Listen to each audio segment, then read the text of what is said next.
नमस्कार, सुदर्शन छत्तीसगढ़ देख रहे हैं आप और मैं हूं आपके साथ स्मारिका ठाकरे।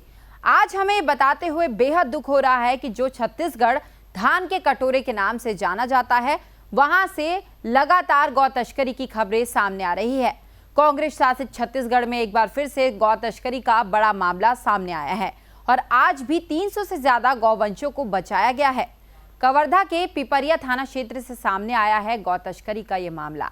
इन गांव को गौ तस्कर एमपी से लेकर जा रहे थे, लेकिन हिंदू संगठन के कार्यकर्ताओं ने इन मासूम गायों को बचा लिया है।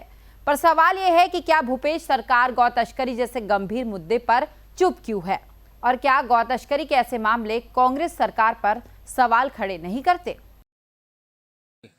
कवर्धा में जिस प्रकार से गौवंश तस्करी युद्ध स्तर पर पड़ी, जिस प्रकार से गौवंश की तस्करी मध्य प्रदेश से नागपुर जा रही है, प्रतिदिन हजारों गौवंश पैदल अलग अलग स्वरूप में जा रहे हैं, जिसमें गौवंश को क्रूरतापूर्वक बांधकर स्लीपर सेल के माध्यम से महिलाएं, बच्चों और जो स्थानीय व्यक्तियों का भयंकर इस्तेमाल हो रहा है।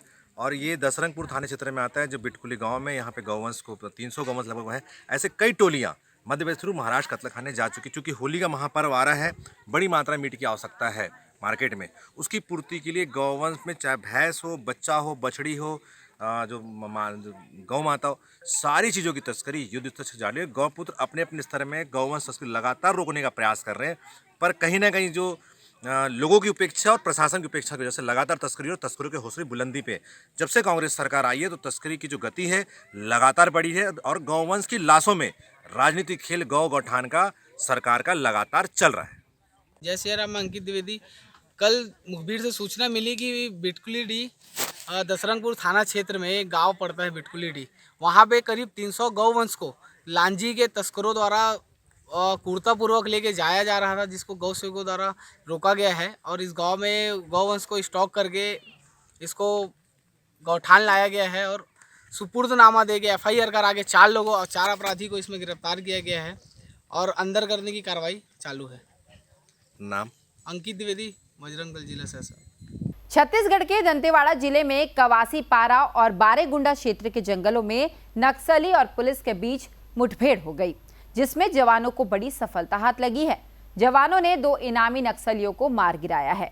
दंतेवाड़ा पुलिस अधीक्षक डॉक्टर अभिषेक पल्लव ने बताया कि मुखबिर से सूचना मिली थी कि कुआकोंडा थाना क्षेत्र के अंतर्गत कवासी पारा और बारेगुंडा क्षेत्र के जंगल में 15 से 20 नक्सली गांव वालों की हत्या करने, गांव वालों से पैसे की वसूली करने एकत्र हुए थे।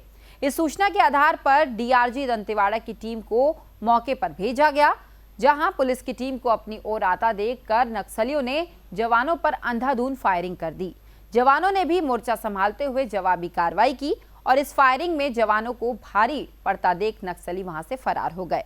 मुठभेड़ के बाद जवानों ने आसपास के क्षेत्र में सर्च ऑपरेशन चलाया, जिसमें मौके पर 2 नक्सलियों के शव बरामद किए गए। मारे गए नक्सलियों की शिनाख्त कटे कल्याण LGS deputy commander Mandvi Hadma और एटेपाल जनमिशिया कमांडर आयता के रूप में की गई है।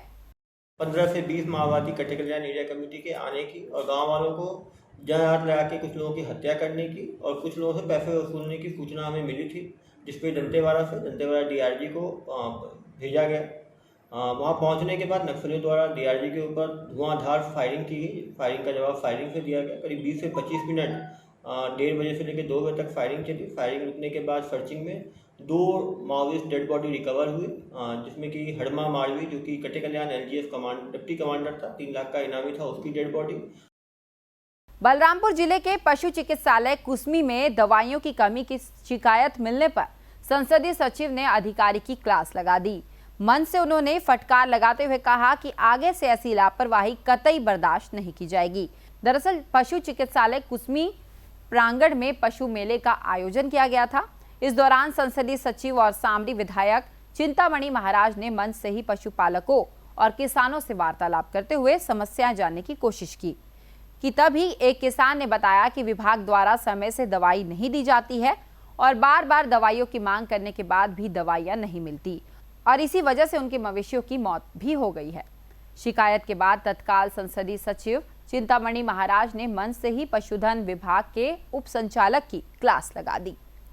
उन्होंने कहा कि आगे से अगर ऐसी लापरवाही मिली तो वह कतई बर्दाश्त नहीं करेंगे वहीं पशुधन विकास विभाग के उप संचालक बीपी सतनामी दवाइयों की कमी पर मीडिया द्वारा पूछे गए सवाल पर बसते हुए नजर आए और विभाग को बचाते भी नजर आ रहे थे। तो किसे क्यों मर गया और जो भी उसमें कमी बेसी रही होगी उसको हम दूर करने का प्रयास करेंगे। इलाज का भाव मरा सर कि आपके यहाँ कोई दवा नहीं था? नहीं, इलाज तो किया गया होगा। अब उसके संबंध में मैं उससे घर में जाके अपने जो इलाज किया उससे पूछूंगा कि किस तरह की गंभीर बीमारी थी जो कि उपचार के बाद भी नहीं बचा।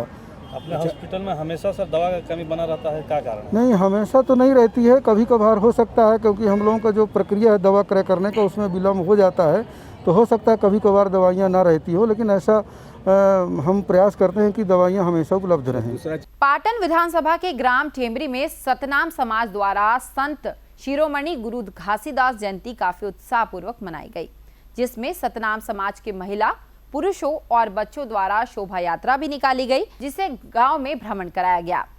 उसके बाद पूजा अर्चना भी की गई। गुरु घासीदास बाबा की जयंती में सैकड़ों की संख्या में लोग सम्मिलित हुए। टेमरी के सरपंच खेमलाल देशलहरे ने बताया कि संत शिरोमणि गुरु घासीदास बाबा सत्य के पुजारी थे। हम सब भी उनके बताए हुए सत्य के मार्ग में चलेंगे और आगे समाज को भी सत्य के मार्ग में लेके जाएंगे। सतनाम पंथ का संस्थापक भी गुरु घासीदास को ही माना जाता है। बाबा गुरु घासीदास का जन्म छत्तीसगढ़ के रायपुर जिले में गरौद नामक ग्राम में हुआ था और इसलिए सतनाम पंथ का संस्थापक भी श्री गुरु घासीदास को ही माना जाता है। छत्तीसगढ़ के मुख्यमंत्री भूपेश बघेल बलौदा बाजार के गिरौदपुरी प्रवास पर रहे। इस दौरान वे संत शिरोमणि गुरु घासीदास बाबा की जन्मभूमि और तपोभूमि गरौदपुरी भी पहुंचे। गरौदपुरी में बाबा जी के गुरु गद्दी की पूजा अर्चना कर आशीर्वाद लिया और साथ ही छत्तीसगढ़ प्रदेश के सुख समृद्धि के लिए उन्होंने प्रार्थना भी की। मुख्यमंत्री के साथ नागरिक प्रशासन और श्रम मंत्री शिवकुमार डहरिया भी गिरौदपुरी पहुंचे और बाबा जी के चरणों में माथा टेककर आशीर्वाद लिया। बता दें कि गिरौदपुरी का विश्व प्रसिद्ध त्रिदिवसीय गुरु दर्शन मेला फागुन के पंचमी, षष्ठी और सप्तमी को मनाया जाता है, जिसमें लाखों की संख्या में श्रद्धालु गिरौदपुरी पहुंचकर गुरु घासीदास बाबा के गुरु गद्दी का आशीर्वाद लेते हैं। गिरौदपुरी में स्थित विश्व का सबसे बड़ा जैतखंभ भी यही है, जिसे देख दर्शकों में नजरें ठिठक जाती है। गिरौदपुरी का जैतखंभ कुतुब मीनार से भी ऊंचा है, जिसके चलते देश विदेश से लोग यहां पहुंचते हैं।